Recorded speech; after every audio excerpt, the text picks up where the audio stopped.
이슈 토크입니다. 지난 24일 생활체육 동호인들의 축제인 부산 시민체육대회가 성황리에 개최됐는데요. 오늘은 전 부산축구협회 회장이자 민선 2기 부산체육회 회장 출마를 앞두고 있는 정정복 서윤그룹 회장과 함께 부산체육의 발전 방향에 대해서 이야기 나눠보겠습니다. 네, 어서 오십시오. 네, 안녕하세요. 네, 반갑습니다. 정정복입니다. 네, 올해 12월에 있을 민선 2기 부산체육회 회장 출마를 앞두고 계신데요. 네네. 먼저 출마를 결심하게 된 이유와 각오 한 말씀 부탁드립니다. 네, 제가 잘 아시는 바와 같이 부산축구협회장을 했습니다. 네. 축구협회장을 하면서 동아시아 축구대회도 했고요. 국제축구대회입니다. 부산에서 처음으로 했고, 그 다음에 A매치를 우리 부산이 15년 만에 네. 유치를 했어요. 사실 제가 이게 동아시아 축구대회를 처음 했다, 또는 A매치를 15년 만에 했다 하는 이유가 왜냐하면 우리 부산이 15년이 되도록 A매치 한 번도 제대로 못하고 그랬었죠. 부산이 생긴 이래 처음으로 동아시아 축구대회를 한번 한 거예요. 그래서 제가 그때 경험한 그 대회를 유치하고 또 개최 준비를 하고 성공적인 개최를 하는 그런 과정을 통해서 이미 체육에 대한 상당한 저는 실무적인 공부를 했다 생각하고, 또 그런 과정을 통해서 우리 부산이 가지고 있는 체육적인 측면에서 어떤 측면이 부족하고 어떤 측면을 더 발전시켜야 되는가 하는 부분을 충분히 알고 인식하고 있다고 생각하기 때문에 앞으로 우리 부산 체육의 발전을 위해서 제가 한번 심사숙고를 하고 있다, 이렇게 말씀드릴 수 있겠습니다. 네, 실무적인 준비를 또 충분히 하셨고 네. 또 부산의 체육을 발전시키겠다라고 네. 말씀을 해주셨는데 네. 이 회장님께서는 체육 분야의 중요성을 어떻게 보고 계신지도 궁금한데요. 우리 체육이 사실은 보면 지금은 4차 혁명 시대죠, 그죠? AI가 지금 노동을 대신하는 네. 이런 시대에 왔거든요. 그럼 이 4차 혁명 시대에는 어떤 일이 일어나냐면 인간은 많은 노동력에 종사하지 아니하고 개인적인 생활을 많이 앞으로 하게 될 겁니다. 지금부터는. 그래 하려면 가장 중요시되는 게 문화, 체육, 이쪽에서 많은 인프라가 구축돼야 돼요.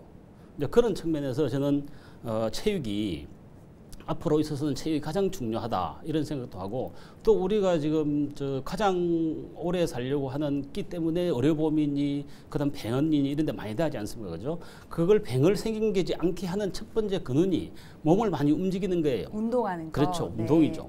그렇기 때문에 체육이 앞으로 인간을 행복하게 하고 수명을 장수시키는 그런 역할을 할 것이다 고 해서 저는 그 어떤 산업이나 분야보다도 체육 쪽이 더 중요하다, 저는 이렇게 생각하고 있습니다. 네, 아무래도 건강과 직결된 부분이기 그렇죠, 때문에 네. 더욱더 중요할 것 같은데 네네. 그렇다면 부산의 체육이 발전하기 위해서는 어떤 부분이 개선돼야 한다고 보십니까? 우리 부산이 보면은 우리가 30년 전에 아시안 게임을 했어요. 네. 그때 아시안 게임을 하면서 정부로부터 자금을 받아가지고 지금의 시설들을 다 만들었어요. 인프라 같은 것들을. 근데 지금은 30년 정도가 지났죠.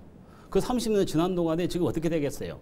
그 인프라들은 완전히 낡아가지고 쓰지도 못하는 정도로 지금 부산 체육의 어떤 인프라가 그런 형태예요. 그래서 부산에 가장 필요한 인프라가 뭐냐 하면은 우선에 가장 먼저 해야 되는 것은 지금 낡고 훼손되어 있는 이런 체육 시설들에 대한 이런 새로운 투자가 반드시 필요하다는 생각이고, 또 우리 부산 같은 경우에는 우리 축구도 좋아하죠. 우리 부산 또 야구 아닙니까? 네. 야구도 좋아하는데 사실 축구 전용구장 보세요. 우리 16개 강력시도 중에 대부분 있는데 부산이 없어요. 그 다음에 야구 전용구장, 일본 같은 데 가면 도움구장 만들어가지고 얼마나 지금 열심히 잘하고 있습니까? 그 부산 사람이 좋아하는 야구 도움구장 하나가 없어요. 그게 그동안에 우리 부산시를 이끌어왔던 시장이라든지 또는 정치권에 있는 사람들이 부산 체육에는 관심이 없었고, 또 부산 시민들을 위해서 뭘 해야 되는가 하는 고민을 하지 않았다는 증거입니다. 그래서 이런 일들을 누군가는 나서게 해야 되겠다 해서 제가 체육회장 쪽에 1기도 준비를 했었고, 네. 이번에도 한번 생각을 해보고 있는 것입니다. 네. 네, 이 부산의 체육 인프라가 좀 많이 낡고 노후돼 있다고 말씀을 해주셨는데 네. 부산체육회 회장에 당선된다면 앞으로 부산체육 발전을 위해서 어떤 노력을 할 계획인지, 특히 네. 어떤 부분에 중점을 둘 계획이신지 말씀 부탁드립니다. 방금 말씀드렸잖아요, 그죠? 우리 부산이 가장 필요한 게 인프라가 바로 시설을 해야겠죠. 네. 시설이 있어야만이 사람들이 즐기고 또 체육이 발전할 수 있겠죠.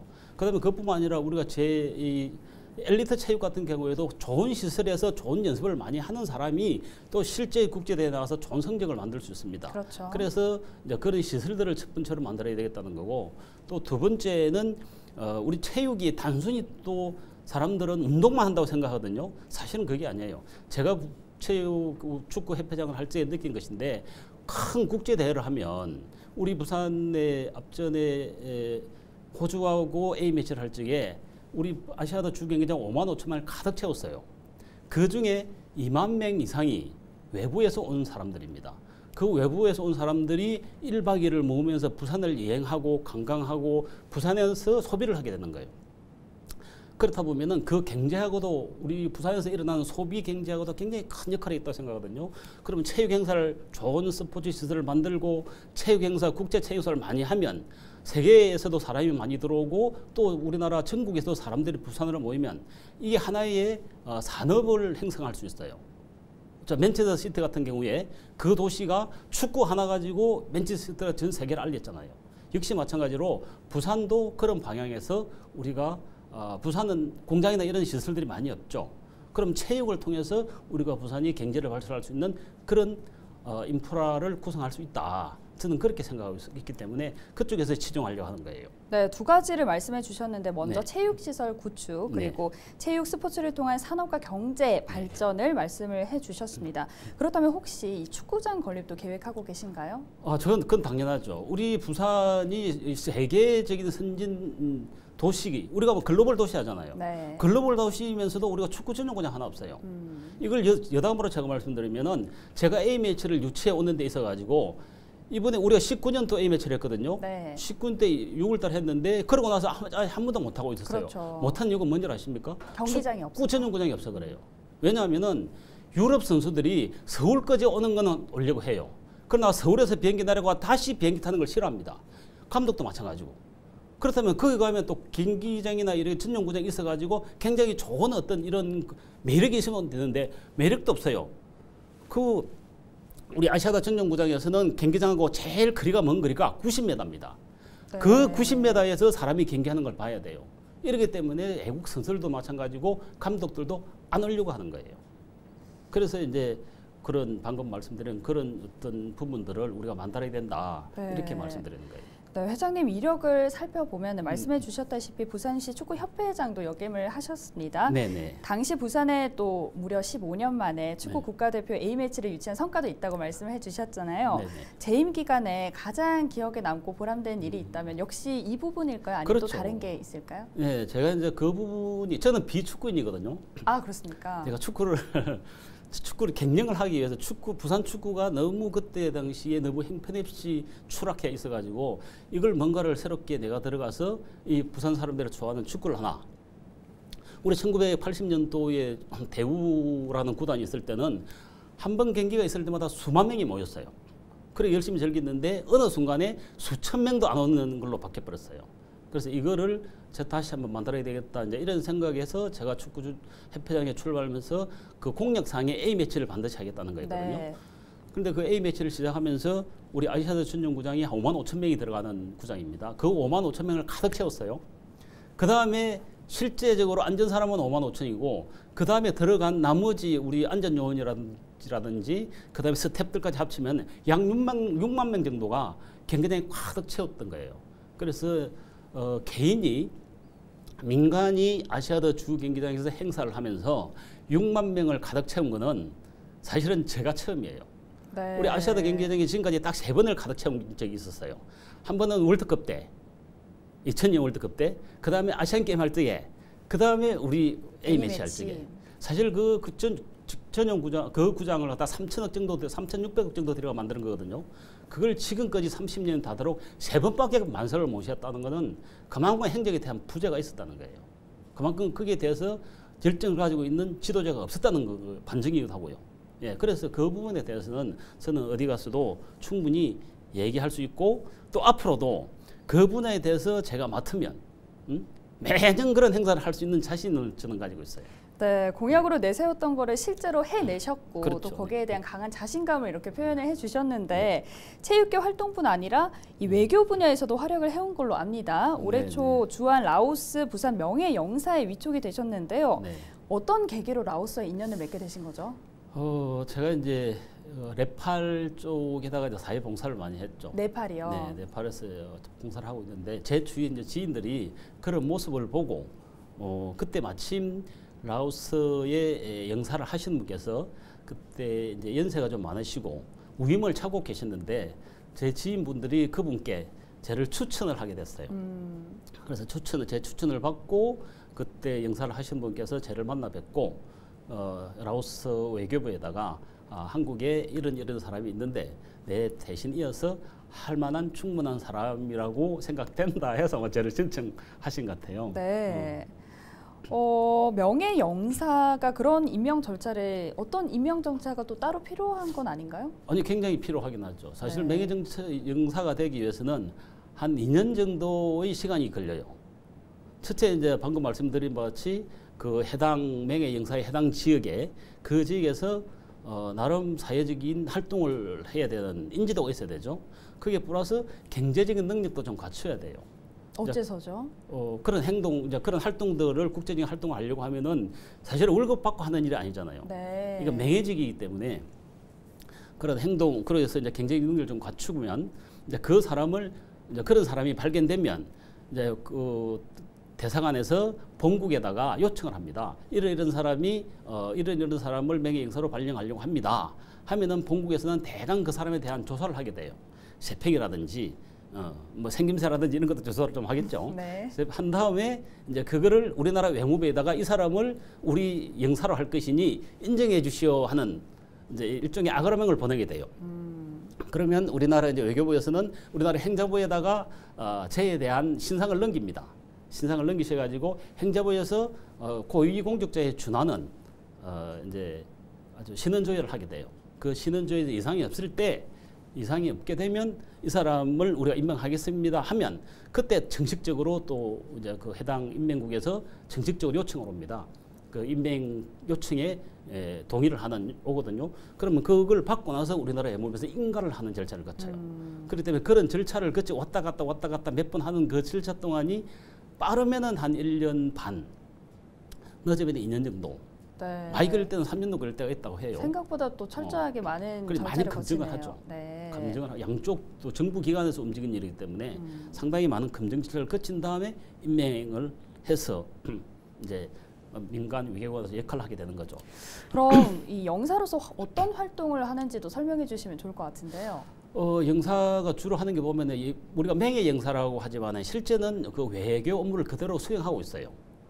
영사관을 만들고 그 영사관에서 저 같은 경우 라오스죠. 라오스에서 우리 한국에 들어와 있는 사람들에 대한 저 같은 경우는 저는 부울경의 종영사가 해당되기 때문에 네. 부산, 울산, 경남 지역에 있는 이쪽에 있는 라오스의 우리 이제 제 인명국의 국민들을 위해서 그 사람들의 인권이라든지 그다음에 비자 문제라든지 그다음에 우리나라가 라오스의 기업인들이 투자를 하려고 한다든지 또는 관광을 가려고 한다든지 이런 데 대해서 전반적으로 저희들이 검토를 하고 거기에 대해서 전반적인 업무와 그다음에 그런 사람들의 안전, 우리나라뿐만 아니라 왜 우리나라 사람들이 그 나라 갔을 때 안전 문제라든지 이런 거 전반적으로 챙겨보고 또 한 가지는 뭐냐면은 방금 경제적으로 좀 자립을 돼야 된다고 말씀하셨잖아요. 그죠? 네. 그런 나라에다가 또 우리나라가 가지고 있는 어떤 선진 기술이라든지 이런 것들도 넘겨서 그 나라가 좀 더 서로 양쪽 다 부강해 줄 수 있는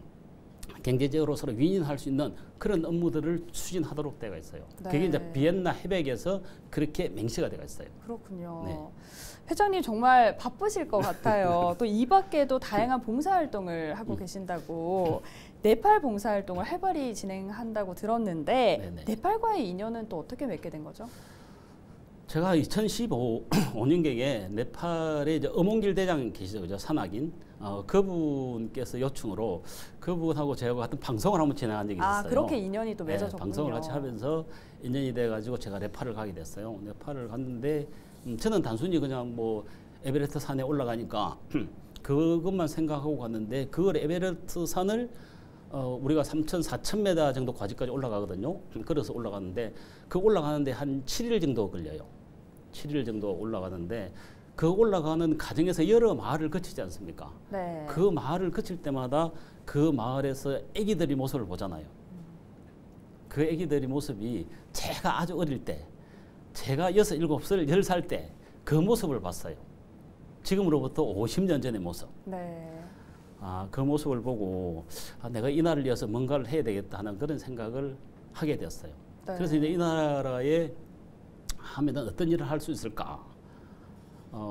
우리도 그런 과정을 거쳤기 때문에 그래서 이 나라가 가난으로부터 빨리 회복되는 길은 교육이 우선이지 않을까? 그래서 교육 사업에 우선적으로 투자를 좀 해야 되겠다. 이런 생각을 좀 하게 돼서 아마 이제 그런 봉사를 하게 되기 시작한 것 같아요. 그럼 교육 사업 위주로도 활동들을 하신 건가요? 네, 제가 거기서 두 가지 관점을 가지고 봉사 활동을 좀 하고 있는데요. 네. 하나는 그 나라에는 큰 산이 있잖아요. 네. 그 산이 그 나라의 우리로 말하면 이제 생산 시설이라고 해야 되나? 뭐 이런 정도에 해당되는 거예요. 그럼 그 산에 올라가기 위해서 전 세계에서 여러 수만 명의 사람들이 모여요. 그러면 그 8,000m급 되는 산에 올라가야 되잖아요. 그 산에 올라간다는 건 생명을 건다는 거예요. 그 생명을 거는 일인데, 그럼 우리나라 사람은 그 산에 오르기 위해서 가지만 네. 그 사람들은 버리 묶기 위해서 올라가는 거예요. 그러면 그 사람들은 올라갈 적에 그 산에 올라가기 전에 기도를 하는 거예요. 기도를 뭐라고 하냐면 그 산에 올라갈 때 세르파라 그러죠. 짐을 짓고 올라가는 사람들. 그 세르파가 기도를 하는 거예요. 제가 이 산에 이 짐을 들고 지고 올라가가지고 무사히 올라가서 무사히 내려올 수 있도록 해주십시오. 하고 기도를 하죠. 그 다음에 또 무슨 기도를 하냐면 이 일이 계속 생기게 있도록 기도해 주세요 하는 거예요. 일을 계속 할 수 있도록. 계속 일을 할 수 있도록. 그래야 자식들을 보양할 수 있으니까. 가족들을 보양할 수 있으니까. 그래서 그 사람들이 이제 기도하는 절이 최근에 2016년도 네팔에서 큰 지진이 있었어요. 그때 한 7, 8천 명 정도가 사망한 지진이 있었는데 그때 그 질이 무너져 있었던 거예요. 근데 그걸 그 사람들은 돈이 없어 복원을 못 하는 거예요. 그래서 기도할 수 있는 터전을 잃은 거죠. 그래서 가장 우선적으로 필요한 게 이 사람들이 숭배하는 어떤 그런 사찰을 하나, 필요한 사찰을 복원해 줘야 되겠다. 해서 이제 그걸 제가 복원을 하나 했어요. 어문길 대장하고. 또 복원해주고 나니까 또 스님들이 갑자기 많이 모이게 되잖아요. 스님들이 몇십 분이 주무셔야 되는데 그 부분이 그럼 또 스님들이 주무실 수 있는 요사체가 또 있어야 되죠. 그렇죠. 그다음에 주무실 수 있는 그런 건물을 하나 짓고, 그다음에 최근에는 제가 이제 거기다가 또 학교를 하나 짓고 있어요. 우리 방금 말씀하신 교육 사업 얘기했죠, 그죠? 네. 그래서 그쪽 이제 인도의 안나푸르나 쪽인데 그 네팔의 인도에 가까운 안나푸르나 쪽에 750명이 공부할 수 있는 학교를 지금 하나 짓고 있어요. 그 학교가 그거를 그 750명 중에는 장애인도 있고 유치원도 있고 초중학생, 고등학생, 중학생이 공부할 수 있는 그런 공간을 지금 짓고 있습니다. 내년 한 6월 달 정도 되면 완공이 될 것인데 네. 그런 일을 하고 있죠. 네. 네, 그런데 회장님이 국제사회는 물론이고 부산에서도 봉사활동을 한다고 들었는데요. 이전까지 어떤 활동을 하셨고 또 앞으로의 봉사활동 계획에 대해서도 말씀 부탁드립니다. 네, 제가 그 말씀을 드리기 전에요. 제가 45살까지 초등학교 졸업장을 가지고 살았어요. 네, 45살. 중학교도 그럼 검정고시로. 그렇죠. 중고를 검정을 패스하고 지금은 제가 한국예강대학교에서 석사, 학사, 박사를 받고 지금 예강대 겸임 교수로 있는데 네. 그러다 보니까 제가 많이 못 배웠겠죠, 그죠? 많이 못 배우면서도 배운 사람하고 같이 경쟁을 하면서 살았어요. 그러다 보니까 제 같은 사람이 좀 많이 없었으면 좋겠다 하는 이런 생각을 하게 돼서 제가 예강대학에다가 학교를 하나, 건물을 하나 지어가지고 저처럼 늦게 공부하는 사람들이 거기서 공부를 많이 했으면 좋겠다는 이런 또 건물을 하나 지으셨습니까? 네, 건물을 하나 짓고 애기들 그 학생들이 쓸 수 있는 어떤 이제 건물 한 동 지었죠. 한 동 짓고 또 학생들이 공부할 수 있는 그 휴게 시설도 지어서 네. 지금 아주 잘 활용하고 있습니다. 이제 그런 부분과 같이 좀 우리 부산에서도 앞으로 이제 우리 제가 말씀드린 어떤 그런 쪽에서 앞으로도 많은 활동을 좀 해야 되지 않을까 그런 각오는 때로는 하고 있습니다. 네, 참 이 교육을 위해서 많은 투자를 하시고 또 정말 다양한 활동을 하고 계셨는데요. 이 정정부 서윤그룹 회장님의 이런 모든 행보를 응원하겠습니다. 네, 네, 감사합니다. 오늘 말씀은 여기까지 듣겠습니다. 네. 감사합니다. 네, 감사합니다. 네, 앞으로 부산체육계가 더욱더 발전해 부산 시민의 건강뿐 아니라 부산 지역 경제에도 활력을 불어넣게 되길 기대해 봅니다. 이슈토크 오늘 여기서 마칩니다. 함께해 주신 여러분 감사합니다.